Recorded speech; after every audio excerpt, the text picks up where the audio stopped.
Lecture 15, Attending to the Virtues and Gifts in Spiritual Direction.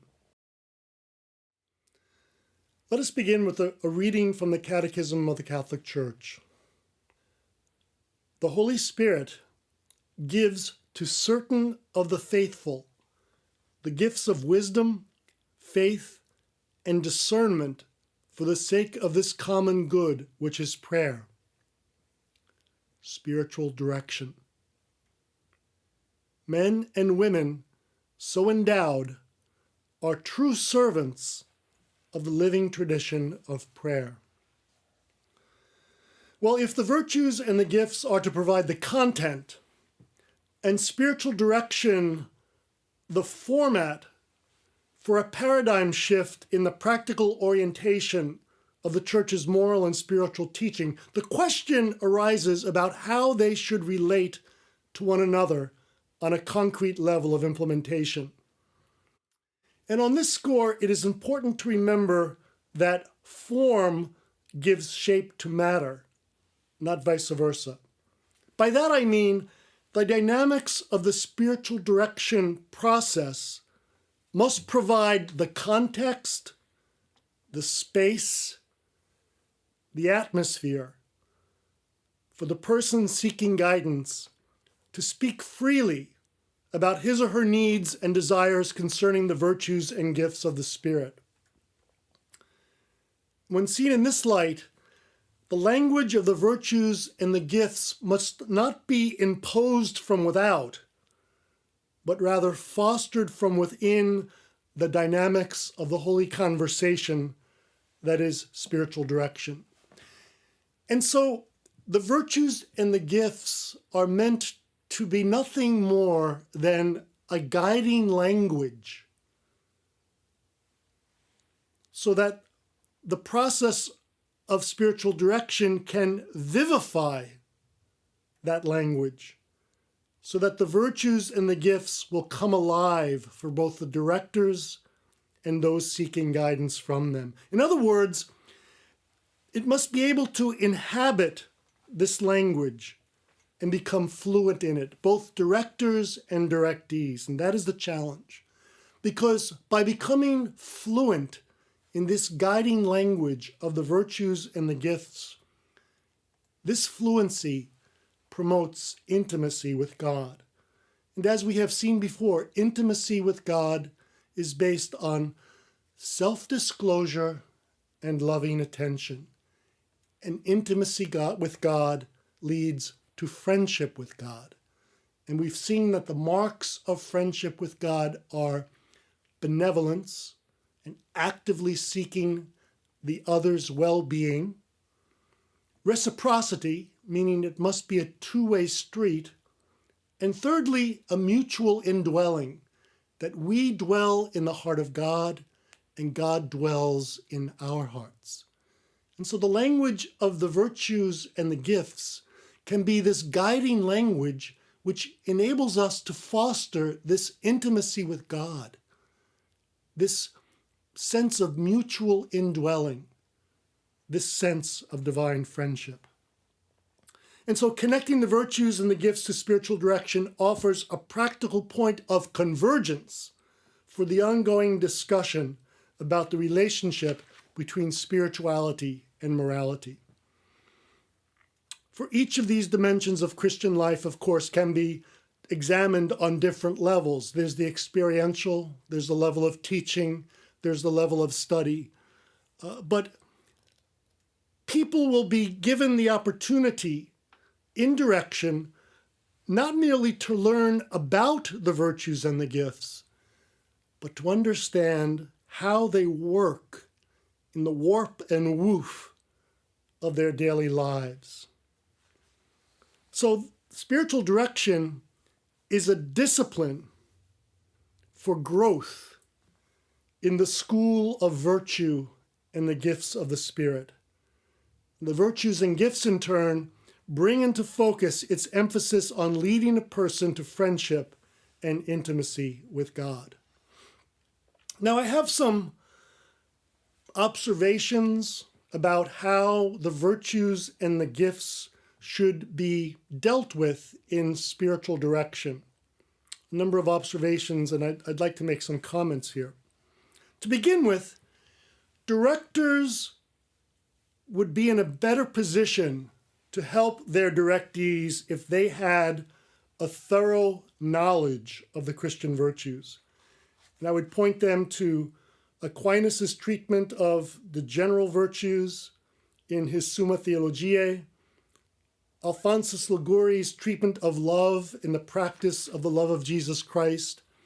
And there are many, many popular versions of the virtues that can be helpful in enabling the director, him or herself, to have a thorough understanding of what these virtues actually are and seek to accomplish.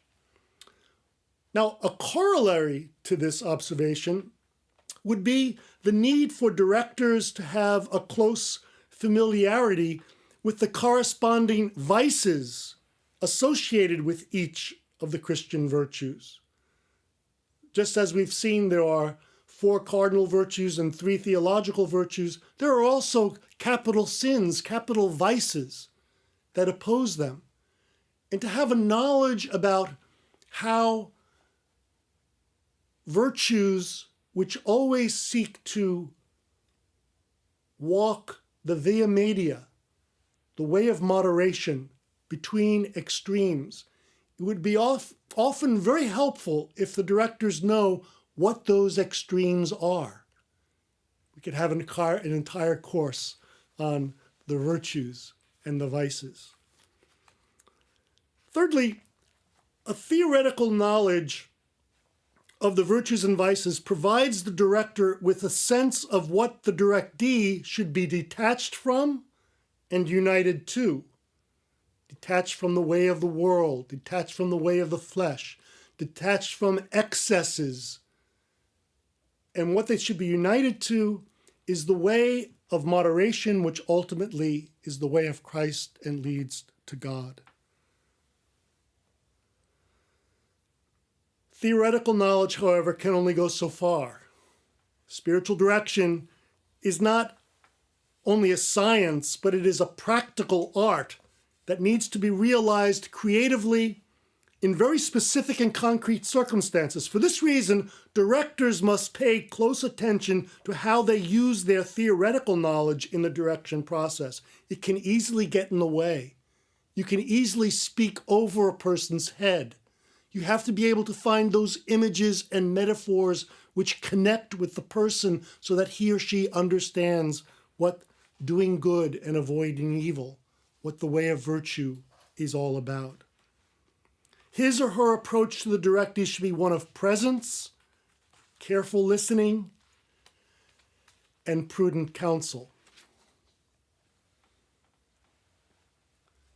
It would also be wise at some point in the direction process, preferably at the beginning, for the director to go over some of the classical teaching on the virtues with the directee and briefly outline some of the ways he or she will be employing them.